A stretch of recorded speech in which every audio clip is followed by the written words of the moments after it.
Tally help videos में आपका स्वागत है।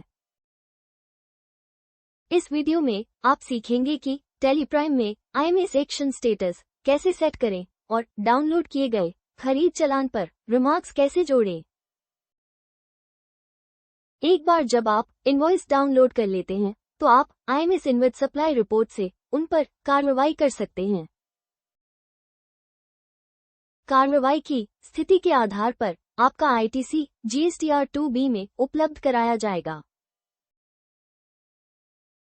Alt G दबाएं, इनवॉइस मैनेजमेंट सिस्टम टाइप करें या चुनें और एंटर दबाएं। IMS inward supplies report screen प्रकट होती है। डिफ़ॉल्ट रूप से रिपोर्ट आपके सभी GST पंजीकरणों का डेटा दिखाएगी। यदि आवश्यक हो तो आप F3 दबाकर केवल किसी विशेष पंजीकरण के लिए डेटा देख सकते हैं। आप आवश्यकतानुसार रिपोर्ट का व्यू बदलकर उसे एक्शन व्यू या रेकंसिलिएशन व्यू भी बना सकते हैं। IMS इनवर्ड सप्लाईज रिपोर्ट के बारे में अधिक जानने के लिए वीडियो देखें how to view the IMS inward supplies report in Tally Prime. IMS inward supplies report में आवश्यक अनुभाग से ड्रिल डाउन करें। IMS inward voucher register screen प्रकट होती है। एक या अधिक चालान चुनने के लिए स्पेस बार दबाएं और एक्शन स्टेटस निर्धारित करने के लिए F10 दबाएं। आप निम्नलिखित स्थितियों में से चुन सकते हैं। एक्सेप्टेड में चालान स्वीकार कर लिया गया है और ITC को GSTR 2B में शामिल किया जाएगा। रिजेक्टेड में चालान अस्वीकृत कर दिया जाएगा और उसे GSTR 2B से बाहर कर दिया जाएगा। चालान GSTR 2B के ITC रिजेक्टेड अनुभाग में भाग लेगा। पेंडिंग में चालान आपके बाद की समीक्षा के लिए लंबित रखा जाएगा। यह इनवर्ड सप्लाईज रिपोर्ट में तब तक दिखाई देगा जब तक आप इसे स्वीकार या अस्वीकार नहीं कर देते। यदि आप कोई कार्रवाई नहीं करना चाहते हैं तो आप नो एक्शन का चयन कर सकते हैं। ध्यान दें कि जिन चालानों की IMS एक्शन स्टेटस को नो एक्शन पर सेट किया गया है उन्हें GSTR 2B निर्माण के दौरान स्वीकार किया गया माना जाएगा। एक्शन स्टेटस को एक्सेप्टेड पर सेट करते समय आप ITC कम करने का विकल्प सक्षम कर सकते हैं। यदि चालान योग्य है तो जब आप इस विकल्प को सक्षम करते हैं तो आप ITC को कम करने के लिए टैक्स राशि दर्ज कर सकते हैं और अपनी आवश्यकताओं के अनुसार टैक्स प्रकार को संशोधित भी कर सकते हैं। यह विशेष रूप से उन मामलों में उपयोगी है जैसे amendments, purchase return, free sample या कमर्शियल डिस्काउंट्स जहां आपके सप्लायर्स की लायबिलिटी कम हो गई है। चालान स्वीकार करते समय ITC को कम करने से आपका रिटर्न हमेशा पोर्टल पर घोषित मूल्यों से मेल खाएगा। आइए इसे कुछ उदाहरणों से समझते हैं। अमेंडमेंट्स ऑलरेडी एडजस्टेड के लिए मान लीजिए कि आपका सप्लायर सितंबर में 1000 रुपये ITC के साथ एक क्रेडिट नोट अपलोड करता है, लेकिन आपकी पुस्तकों में खरीद 1200 रुपये ITC दर्शाती है। इससे पहले आपको दोहराव से बचने के लिए अक्टूबर में अपने GSTR 3B को मैन्युअल रूप से समायोजित करना पड़ता था और आपूर्तिकर्ता के संशोधन को अस्वीकार करना पड़ता था। अब आप संशोधन को स्वीकार कर सकते हैं और रिड्यूस ITC को नो के रूप में सेट कर सकते हैं क्योंकि आपने सितंबर में ही सुधार कर दिया था।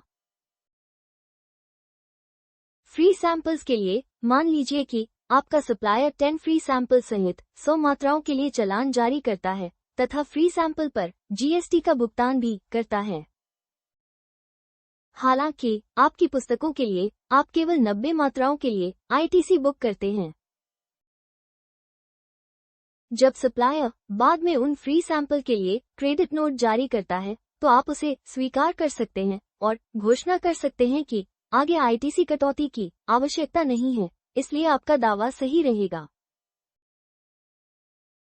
कमर्शियल डिस्काउंट के लिए मान लीजिए कि आपका सप्लायर 600 रुपये की कमर्शियल डिस्काउंट देता है, लेकिन इसका केवल 200 रुपये का लाभ आपके ग्राहकों को दिया गया। हालांकि आपने पहले 600 रुपये का आईटीसी स्वीकार किया था, जिसे 400 से कम करने की आवश्यकता है क्योंकि ग्राहकों द्वारा केवल 200 का लाभ उठाया गया था। ऐसे मामलों में आप चालान स्वीकार कर सकते हैं और आईटीसी को आंशिक रूप से 400 तक कम कर सकते हैं। इससे ये सुनिश्चित होता है कि आपका आईटीसी ठीक वही दर्शाता है जो आप दावा करते हैं, बिना अधिक या कम रिपोर्टिंग के। और इस तरह से आईटीसी रिडक्शन काम करती है टैली प्राइम में और आपके रिटर्न को त्रुटि मुक्त रखती है। अब एक्शन स्टेटस को पेंडिंग पर सेट करते समय आप GSTR2B और GSTR3B के लिए प्रभावी तिथि दर्ज कर सकते हैं। ये तब उपयोगी होता है जब जीएसटी रिटर्न पहले ही दाखिल किया जा चुका हो और आप रिटर्न को संशोधित किए बिना चालान को बाद की अवधि में भेजना चाहते हो। GSTR2B और GSTR3B के लिए अलग अलग प्रभावी तिथियां निर्धारित करने के लिए F12 दबाएं और set separate effective dates for GSTR2B और GSTR3B को सक्षम करें। इसी प्रकार एक्शन स्टेटस को रिजेक्टेड पर सेट करते समय आप GSTR3B से चालान को बाहर करने का विकल्प सक्षम कर सकते हैं, जिससे ये सुनिश्चित हो सके कि यह जीएसटी रिटर्न में रिपोर्ट नहीं किया जाएगा। ये तब उपयोगी होता है जब कोई चालान विवादित हो और आप आईटीसी का दावा नहीं करना चाहते हो या चालान पहले ही जीएसटी रिटर्न में रिपोर्ट किया जा चुका हो। आवश्यक एक्शन स्टेटस निर्धारित करें। आप सुविधाजनक ट्रैकिंग या ऑडिट संदर्भ के लिए चालान पर रिमार्क्स भी जोड़ सकते हैं। ध्यान दें कि आप इन रिमार्क्स को पोर्टल पर अपलोड करते समय आईएमएस चालान के साथ भी अपलोड कर सकते हैं। इसलिए यदि आप विशिष्ट रिमार्क्स जोड़ते हैं, मान लीजिए पेंडिंग या रिजेक्टेड चालान के लिए, तो इसे सप्लायर को सूचित किया जा सकता है। ऐड आईएमएस रिमार्क्स विकल्प को सक्षम करें और विवरण दर्ज करें। आईएमएस एक्शन स्टेटस को सहेजने के लिए कंट्रोल A दबाएं। रजिस्टर में रिमार्क्स देखने के लिए F12 दबाएं और शो रिमार्क्स सक्षम करें। जब आप इनवॉइस को एक्सेल में निर्यात करेंगे तो ये रिमार्क्स भी शामिल होंगी। जैसा कि आपने देखा, टैली प्राइम आपको आईएमएस इनवॉइस पर पूर्ण नियंत्रण देता है, जिससे आपको सही ढंग से कार्य करने, सही रिपोर्ट करने और सब कुछ स्पष्ट रूप से ट्रैक करने में मदद मिलती है। धन्यवाद। टैली प्राइम में किसी भी स्क्रीन पर कार्य को पूरा करने का तरीका जानने के लिए कंट्रोल F1 दबाएं। सहायता के लिए आप हमें व्हाट्सएप भी कर सकते हैं। नवीनतम वीडियो के लिए टैली सॉल्यूशंस चैनल को सब्सक्राइब करें।